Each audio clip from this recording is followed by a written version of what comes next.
Hi guys, welcome back to the channel. Just decided to do another really quick review because there's so many movies coming out and things like that. So I decided to hit up another movie theater and decided that since I'm going to the movie anyway, I might as well get you guys a new review so that you know what to expect. I am, once again, joined by the Unlimited Popcorn Bucket. Say hi, Popcorn Bucket. Anyway. So, the film I went to see by myself tonight was Sisu. They had a showing. I thought that it looked kind of interesting. It's from the guys that make the John Wick movies, and most of their spin-offs and stuff like that are actually pretty interesting and stuff. So I figured it wasn't a bad choice. Just get me out of the house on a weekend. So I decided to go and see it. 1 through 10.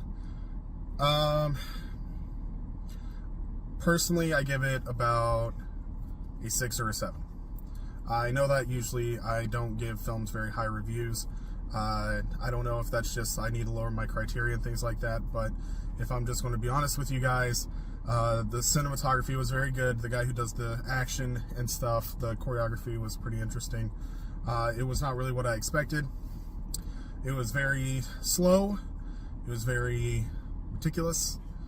It had a much different feeling than the John Wick films previously and stuff like that, so I can see why people were interested. It's not a bad film, but it's not by any means super great.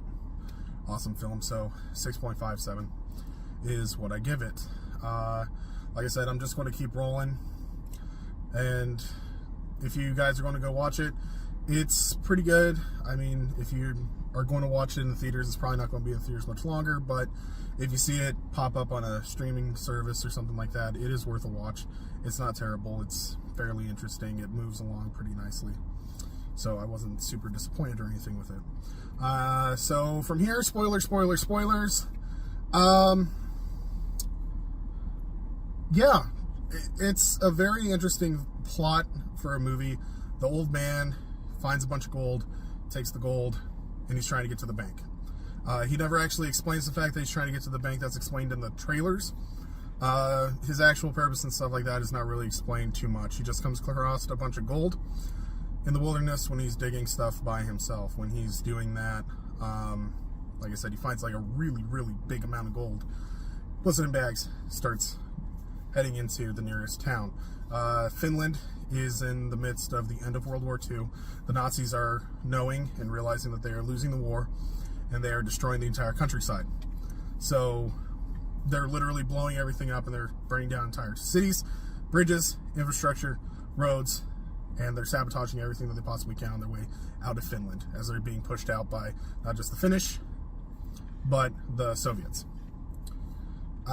So that's kind of the world that they build right away. They have an amazing graphic that shows the beginning of the film, explains what's going on with the world and things like that. They did a really good job. All the effects in this film are fantastic. I'm just going to put that out right away.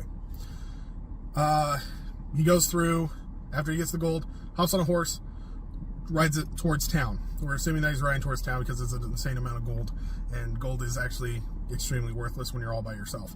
So he doesn't talk, he doesn't say anything, and the dog follows him, and he's on a horse and he rides. He goes by some Nazis. The Nazis are not good guys, but they let him go. So I'm just like, okay, whatever. No big deal. I have a feeling that they're going to come back anyway, because why would you run into a bunch of Nazis who are a bunch of evil dudes and them not do something evil? He runs into another group of Nazis, ends up killing them.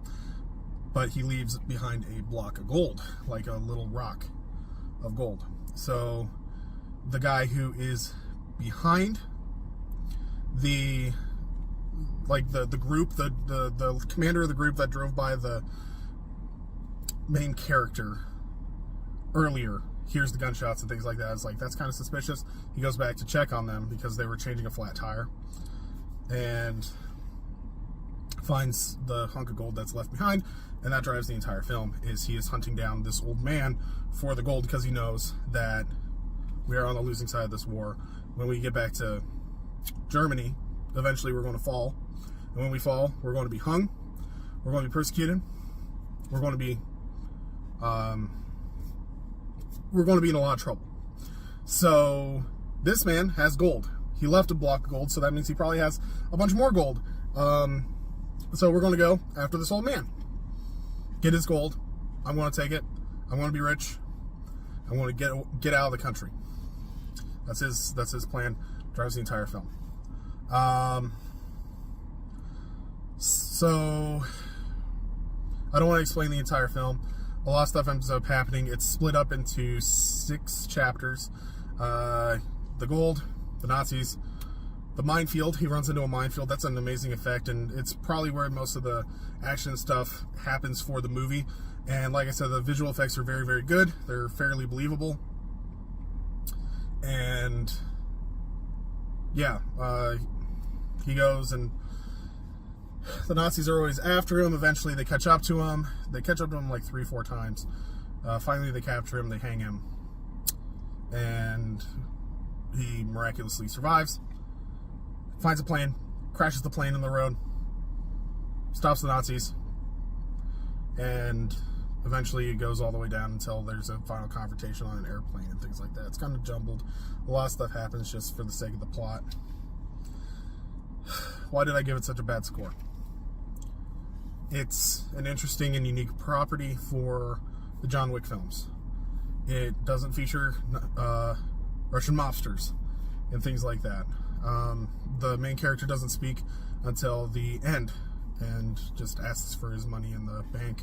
Has a good resolution. The ending is perfectly fine. Some things that are a little bit weird with the film is the dog, this white dog that they used in all the advertising, isn't in the movie very much, but somehow the dog miraculously finds its owner over and over and over and over again, despite the fact that the dog is by itself on foot, and literally this old man gets a motorcycle, rides on like a truck, flies in a plane, rides on a motorcycle, flies in another plane. That plane is going super fast, crashes in the middle of nowhere, and then he suddenly and miraculously finds a motorcycle and the dog at the end of the film. That doesn't make any sense. A lot of stuff happens just because of the sake of the movie. He gets hung, and a plane flies by, literally knocks down the sign, and that's how he gets free. It's too convenient. There's too many things that happen for the sake of the plot that are interesting visuals. They move the story along, but it feels very lazy how they explain away everything. The old man's an absolute tank. He gets shot, he gets hurt, he gets stabbed, he gets beaten up. He literally should have bled out like 4 or 5 times in the film. And he gets hung.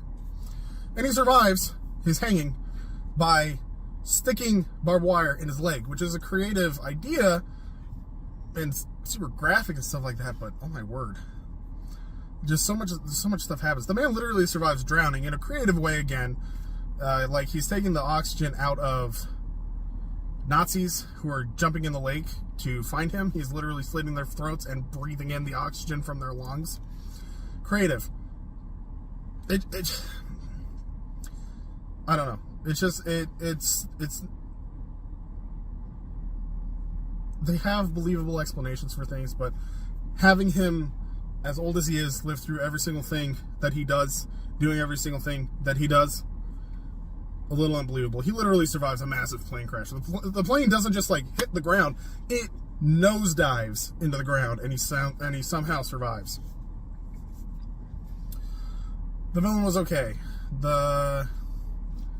He has some things where like he frees a bunch of women from the grips of the Nazis and stuff like that, and that's a pretty interesting scene and stuff like that. It's just one of those things where I personally didn't really care for this film.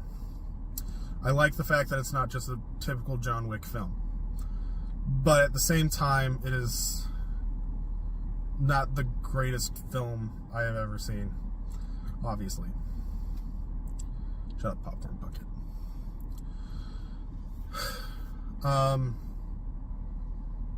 Yeah, it's just one of those things where I feel like they could have done a lot more. It was a fairly long film. It was about 2 hours long. And I will just be entirely honest, I was bored through most of it. The cinematography's good. The acting's okay.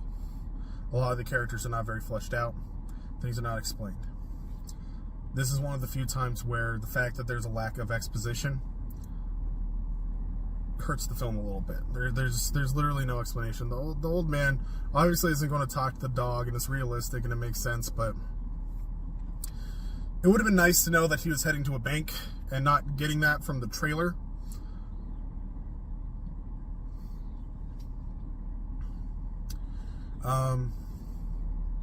Yeah. I really don't have much to say about this film because this film doesn't really have much to it.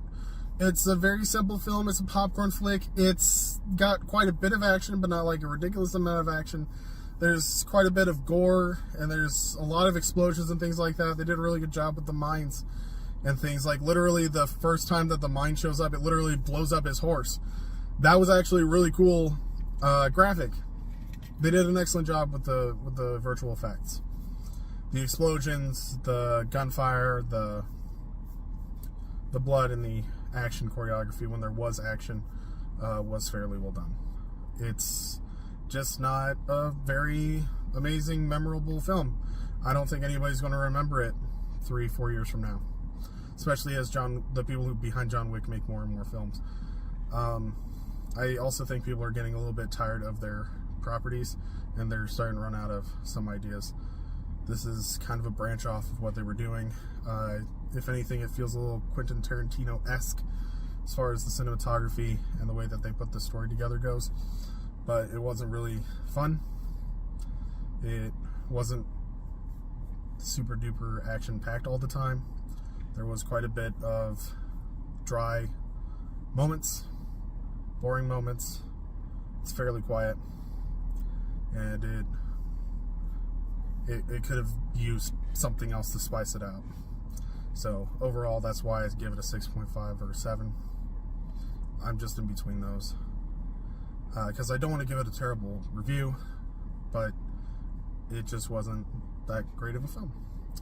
I'm going to stop talking in circles. Yep, quick video for you guys. It's an okay film. I'm not going to remember it probably a month from now. But while you're here, I would appreciate if you remembered to like this video, comment, let me know what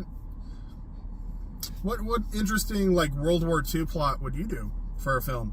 What are some cool facts or something like that you would make into a really cool movie? Be sure to let us know how we're doing and stuff like that. We're constantly making new videos and things like that, and we're trying to give you guys what you desire out of this channel. We have a lot of influence. You have a lot of influence right now since we have such a small audience. So let us know what we're doing right, what we're doing wrong. Share us with your friends, and follow up with us on Facebook, Entertainment Rebooted, and we'll see you guys in the next video.